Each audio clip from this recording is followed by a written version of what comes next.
Welcome back to the show. I'm so honored you decided to spend a few minutes with us here today, and you will not be disappointed with today's guest. Today's guest is retired Lieutenant Randy Sutton, the CEO and founder of the Wounded Blue. We're going to get to all that today, but it's going to be one of those shows that you've got to be at. Randy, how are you doing, sir? I am fantastic, Travis. Good to be with you. Now, Randy, you're known as I believe I have this right. You're the voice of American law enforcement. I think I nailed that. But for anybody that's maybe in their 20s listening to this, I want to take you back to where you started and sort of your journey to today. Because in my mind, we've been friends for many years, but you're one of the most recognized law enforcement officers in the world, really, I believe. But I want you to sort of discuss with our audience how that happened, because this wasn't something you planned.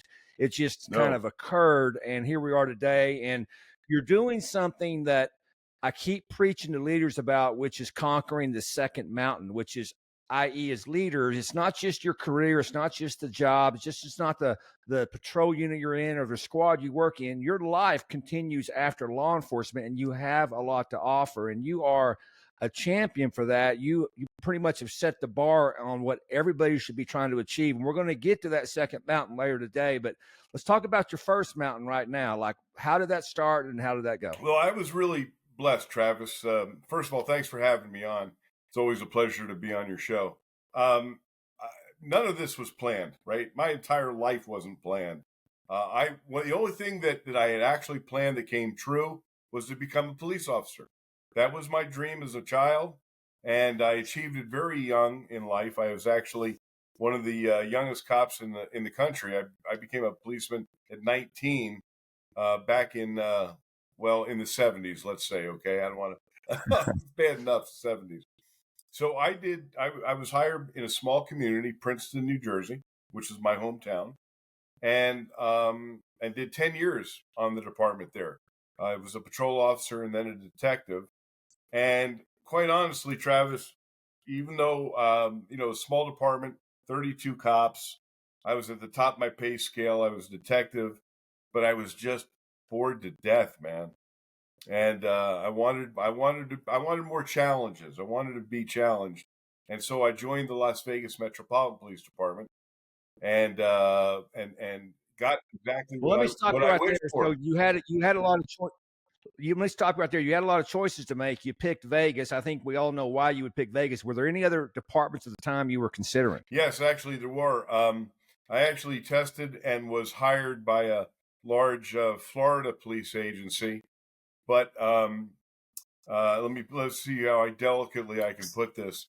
I went for a number of ride-alongs with them, and observed conduct that was not consistent with my own morality and let's say that they didn't coincide with my thought processes on how to be a cop. Well, Miami's changed a lot since then, but go ahead, Randy. So you just said 1970s and big city in Florida, and it just popped in my head. So who knows? I'm neither confirming nor denying. But I just call it the ethical environment was not consistent with what I was looking for. So I had heard about the Las Vegas Metropolitan Police Department actually from a couple of FBI guys that I worked with in Princeton. And they said, hey, listen, if you're really looking to go to a good department, Las Vegas Metro is hiring, and it's a fast-growing city. And I had never even considered it. But, when you get a glowing report like that, so I came out to Vegas, I tested, got hired, and the rest was history. And I never looked back on that decision, Travis, even though, like any cop, there's been a lot of pain along the way. The journey to being a police officer is never an easy one. And 24 years, there's a lot of pain along that way. But had it not been for that move, then I would not be talking to you right now. I mean, what this department afforded me to do, first of all, my timing was perfect because the TV show Cops was just coming online, and somehow I was chosen to be one of the first police officers featured on the show, and that developed into a long-standing relationship that actually continues to this day. And I was one of the most featured officers on the show. My first year was 1989, if you want to do the math on that bad boy, and then again in 94, 96, and then even just a couple of years ago, I did another special with them. So that made me very, very recognizable in the law enforcement community. And then that led to some movie roles. And so that's how I became recognizable, through that medium.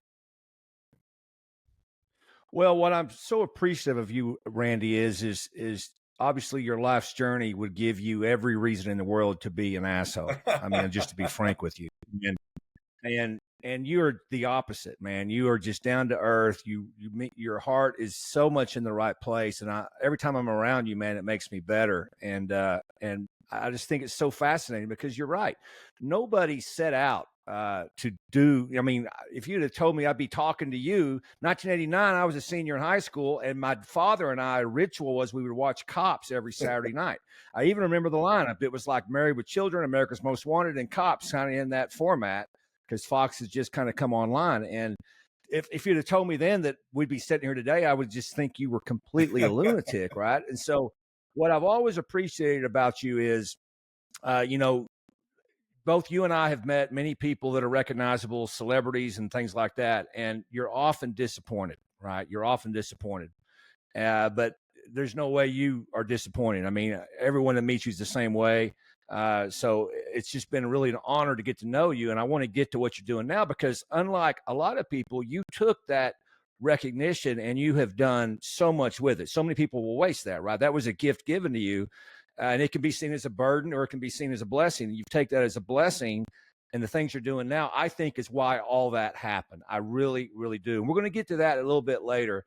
But you've got a story to tell there in Vegas Metro, Randy, and you talked about the pain of law enforcement, and this is how I've described it to people. You don't necessarily know it at the time, but it's almost like a part of you is taken out throughout your career, right? And sometimes you get to the end of that career, man, and you're a shell of yourself. I don't think I recognized that until I was able to start some healing after the career was over with. And I did 3 decades in the career. And then you kind of thought, man, I'm not the same person as I was. And you don't really recognize that. But obviously, your career never goes as you wish it does either. So kind of talk to us about how throughout your career and you got to the tail end of the career and how that sort of launched you into what you're doing now. Well, I think I learned early on, when I was a young cop and I was 19, I lived and breathed being a cop. That was my sole identity. And I had a hero on my police department. This guy I looked up to as the epitome of what a cop should be. He was a sergeant when I met him, and he wound up becoming a lieutenant and then a captain. But he was a 24/7 cop, to the point where he actually bought an old police car as his private vehicle and outfitted it with lights and siren and a police radio. So even when he was out taking his wife to dinner, he was still 24/7 a cop. And at that time, Travis, in my 19-year-old and 20-year-old brain, I thought, yeah, man, that's what I wanted. Yeah. That's what I want. That's the guy. That's the guy. He is the cop. And I thought that was the way to be.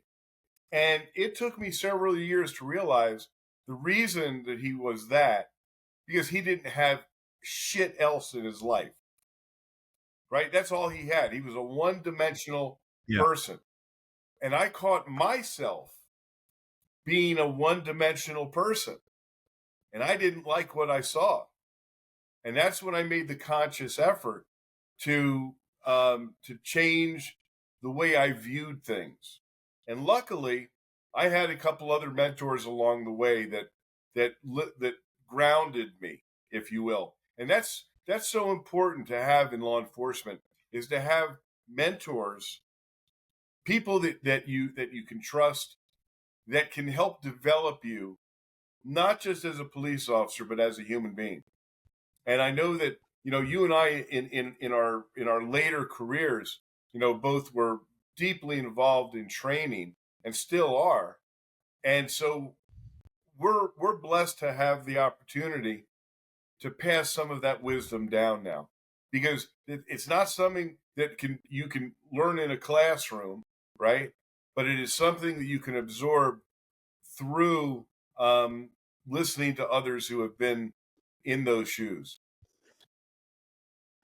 Yeah, one thing that's always bothered me, Randy, is we stand on the shoulders of those before us. We stand on the shoulders of giants, so to speak, and we don't treat our retirees, we don't treat the former cops the way I think we should be treated. I can vividly remember being in a staff meeting and saying, hey, listen, these folks are given 20, 30, 35 years of their adult life to our department, and they just walk out the door. I mean, we don't even so much as give them a coffee mug. We don't. I said, how about we do an annual ceremony, right? Because we do an annual ceremony for people that win medals and stuff. But how about every year we bring people that retired that year to that ceremony and we honor them with their families?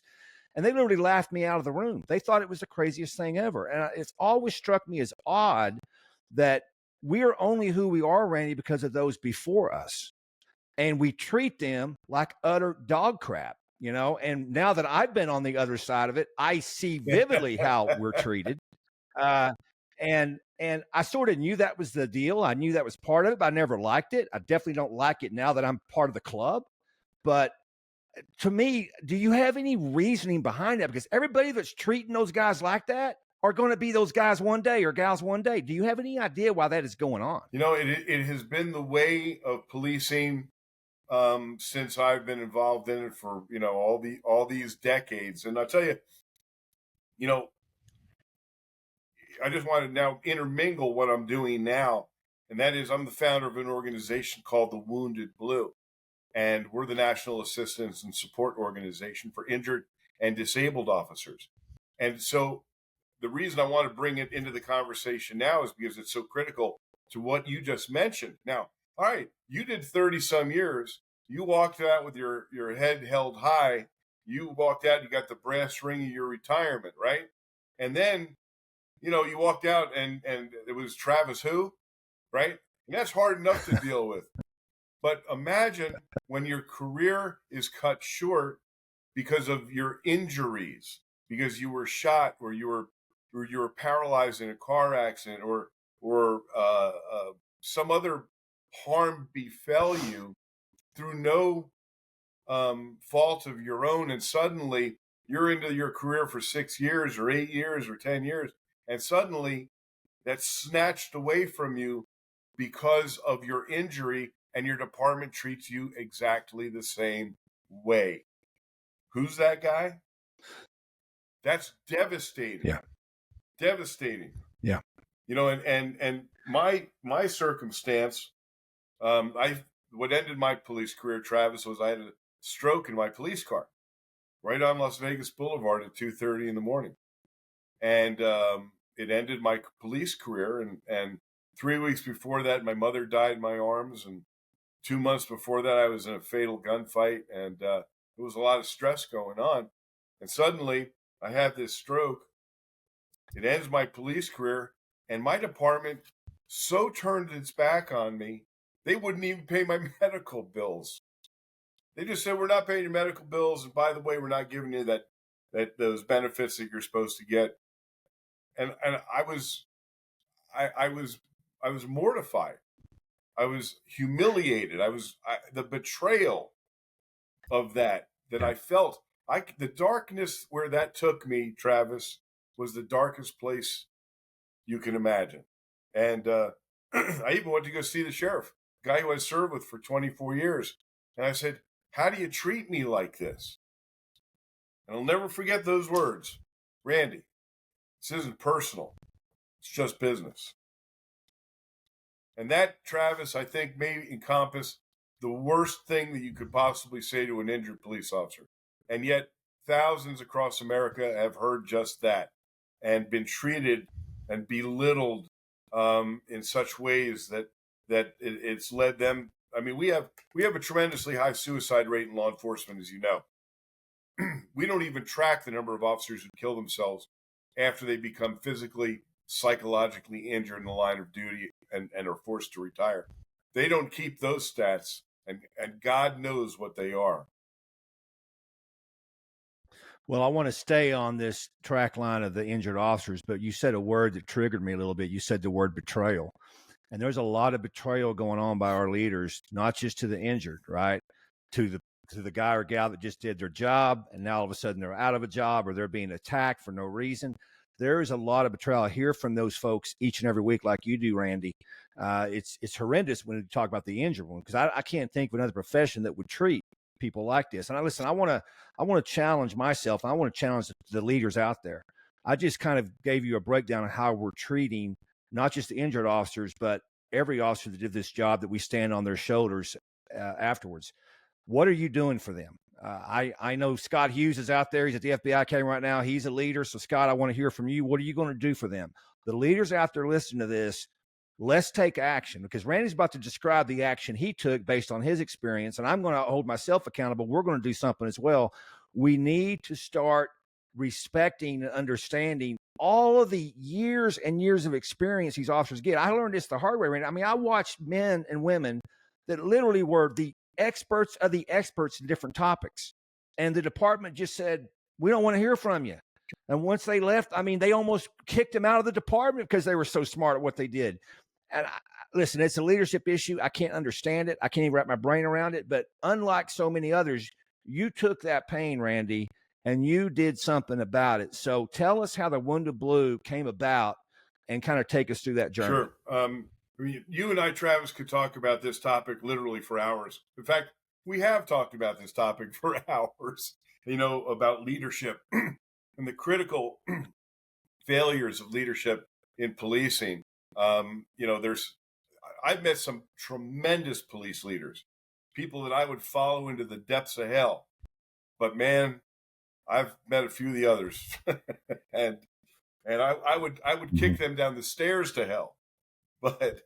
But the Wounded Blue was never something I had ever anticipated. But then again, becoming disabled on duty is not something I ever thought would happen to me. Right. That was what I had to deal with. And of course, I'm in this darkness, this place of loss, this betrayal, this, the brotherhood that I was promised will always be there for you. You're part of the thin blue line. You're part of that blue family, right? We've all been told that. We've all bought into it. We want to believe it. And then when you find out that maybe there's a different harsh reality out there, it's devastating. Well, because of all, we talked about, being on cops and writing books and being involved, in movies and things like that.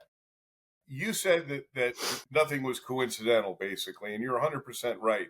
Because I was so visible in the law enforcement community, after I left, Facebook started becoming a reality, right? And people started reaching out to me.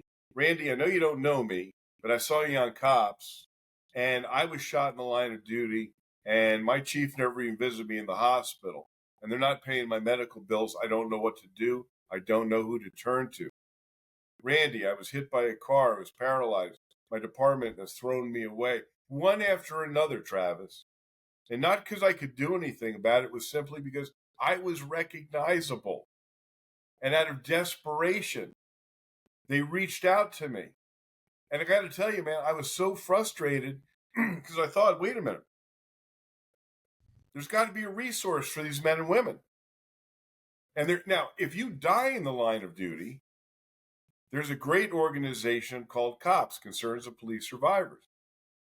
And they step in and they become part of your family literally as long as you want them. Could be forever. They believe in that.